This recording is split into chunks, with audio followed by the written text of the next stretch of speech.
আমাদের এই যে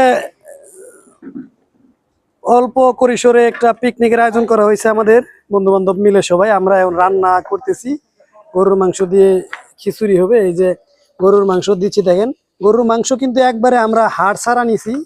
দোকানদারকে বলছি, উনি আমাদের হাড় ছাড়া গরুর মাংস দিচ্ছে এবং খুব ভালো গরুর মাংস দিচ্ছে। হিমায়তপুর সাভার থেকে নিছি। একটু টক দই দিয়ে দিছে, টক দই দিয়ে আজকে গোস্ত মাখা হয়নি, আগে একসাথে দিয়ে লাড়াচাড়া দেওয়া হচ্ছে। এই হচ্ছে আমাদের খিচুড়ির আয়োজন। হিটারে হিটারে পানি গরম দেন।